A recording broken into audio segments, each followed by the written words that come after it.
Hey guys, I got an awesome opportunity to talk to a multi-rank one Warlock and talk to him about the 7.1.5 patch and kind of how the meta is changing and how the class is developing throughout the game. So today we're going to be talking with Nocturnal. I play with him often. He's a good friend of mine, and he also streams. If you guys want to check it out, it's in the description below. But what's up, Nocturnal? Welcome to the channel, bro. What's up, Cartoons? Thanks for having me. No problem. So I wanted to talk. There's actually quite a lot of changes going on with Affliction Warlock this patch. I think not like huge ones, but just stuff that kind of changes how it works, and also some new honor talents. So I wanted to talk a little bit about like how the class changed from 7.1 to 1.5, and like the rotational changes. Like it looks like Drain Life was removed, and the Secrets of the Necrolite. So like, what does that mean to Affliction Warlock? The removing of Drain Life isn't a big deal. They gave us Drain Soul back, which is basically the same thing. It still does damage over time, and it still heals us for the amount of damage that we're like a percentage, which is I think it's 200 and something percent of the damage done. And I think that was more of a visual change than anything, just because when you're doing your rotation in PvP or PvE, like channeling a little green spell it's not very, I don't know, it doesn't feel very fun. So I don't know, it was just nice to, it's nice to have Drain Soul back. A lot of the like talent changes in the PvP aspect, like we're still pretty much running the same setup. Like Wrath and Agony is still going to be our best in slot over Malefic Grasp, unless you're playing a setup based comp like MLS, where you want to do a lot of damage to a specific target, in which case Malefic Grasp will probably be better. So you would lose your 20 stack agonies, but you gain 80% increased damage to the target. Yeah, and for those who don't know, Malefic Grasp is when you're channeling Drain Soul, your damage over time effects deal 80% increased damage to the target. So like it's like a single target kind of talent to be able to thrive with, just to kind of clarify that. But, exactly. Overall, do you see the class kind of changing from this like PV rotation and arena thing to doing like the most damage, the most DPS possible? Like, do you see it being more of like a single target type of class now, or how do you? No, not really. I think with the meta, it's like it's not really a CC meta. If we're talking about PvP, which I'm assuming we are, it's every class in this game is dependent on. And every comp in this game is do the most damage, do as much damage as humanly possible to win. So and that's kind of exactly, because healing is really struggling right now. So that and that's for a long time has been Affliction's strength is just maximum damage and not so much CC. But again, it's comp dependent.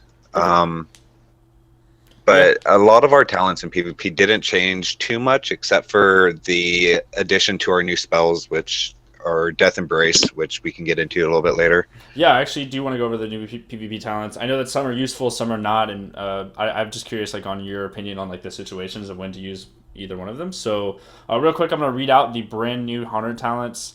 One is going to be called Curse of Shadows, and what this does is that magical damage over time effects will strike the target for an additional time, for 30% of the damage is Shadow.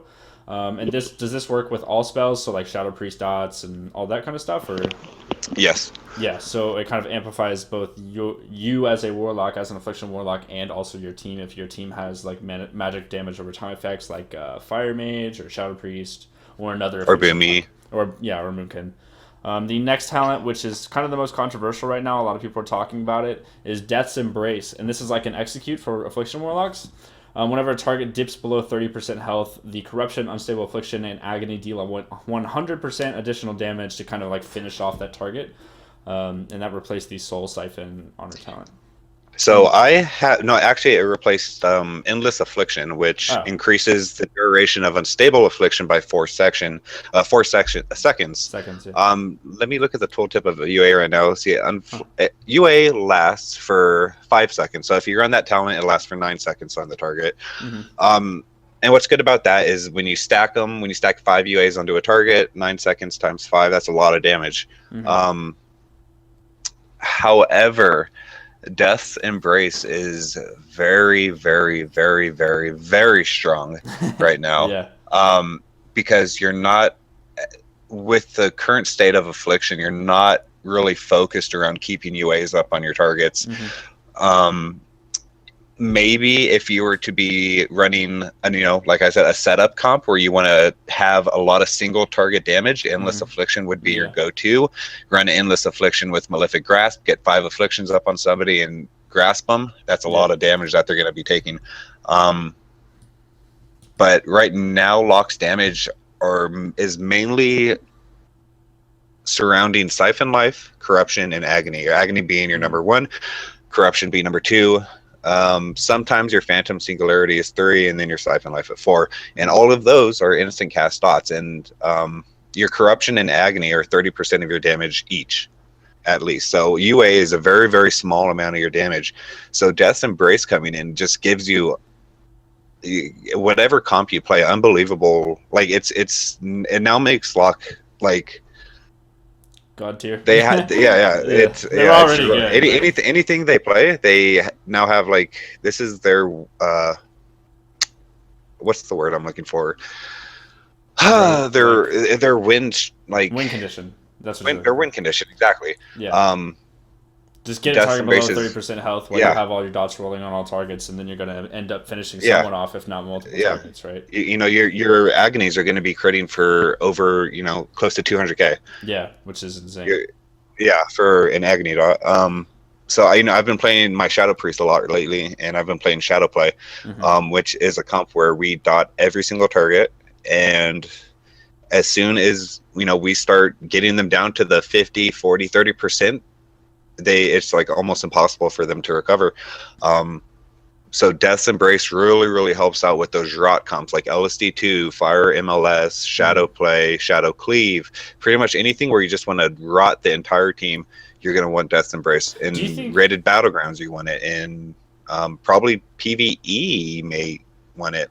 I don't see Endless Affliction. Actually, wait, no, it's the Honor Talent, so you can't use it in PvE. You can't use it, No, I don't see Endless Affliction ever being better than Death's Embrace. Do you in any situation? Do you think Death's Embrace was introduced because of like Affliction Warlock teams kind of having to get into dampening in order to finish games, or do you think yeah, kind of.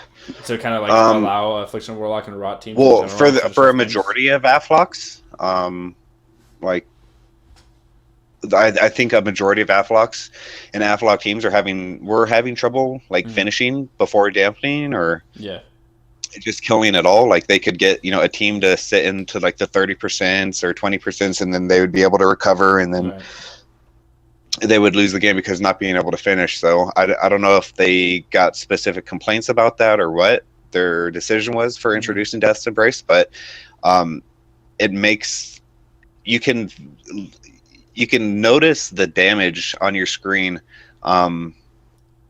just so much more when enemy teams get into that. Like you can solo people while the other team is rotting, and it's very, very strong. It does seem like it really does kind of amplify the already dominant Affliction Warlock in 3v3, because last patch as a mage I dealt with Lock Shaman being almost impossible to deal with because of all the I'm sure that was fun.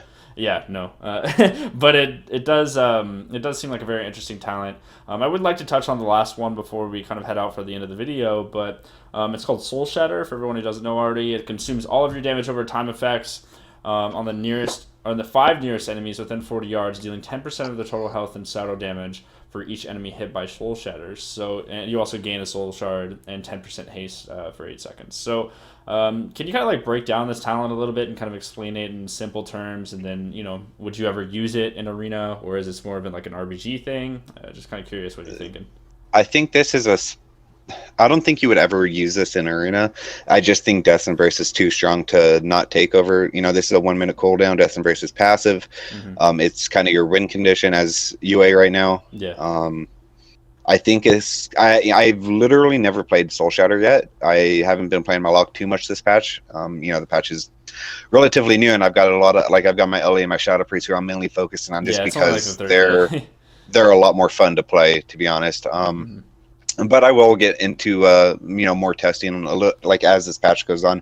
I can see Soul Shatter being really, really strong in BGs. I don't know about RBGs. Maybe RBGs if we can, like, if you can get it onto an entire team while they stack. Like you grab the lust, go over, and you have 10 people in front of you. You throw up agonies and corruptions and siphon life on all of them. Wait for your agonies to ramp to 20. Pop your phantom singularity. Pop your if you're orc, your blood fury. Hit soul shatter, and I imagine that their entire team would just explode. The game would just end. I feel like that would, you can, if you do it correctly, you could probably wipe entire teams, especially on like the small team fight maps, like Silver Shark, the Mines map. Yeah, I forget what it's called. Where everybody's close proximity. Everybody's fighting for lava, and you have 20 targets in front of you. Yeah. So I can see it being really good there, and I'm actually curious about trying that. I may just queue up a BG after this and try it out, see what numbers I can hit. Nice. But yeah, in Arena, I don't think it's ever gonna replace Death's Embrace, and even in RBGs, I think Death's Embrace may still be the go-to. But BGs, if you just want to mess around and farm up some casuals, or I think Soul Shatter could be a very fun talent to experiment with. Fair enough, man. Yeah, I do think I see the value in Death's Embrace over Soul Shatter, especially in RBGs. If you're able to manage, like, say you have 2 Warlocks in your BG group, and they both have Death's Embrace, and you're all doing this insane amount of burst damage, and then they get under 30% health, and I see Death's Embrace having value, but I don't know too much about Soul Shatter. Might be easy, or it might be interesting to work with. If any Warlocks out there watching this video want to try it out, be sure to do so, and then leave a comment down below if you're interested in sharing your opinion on the talent.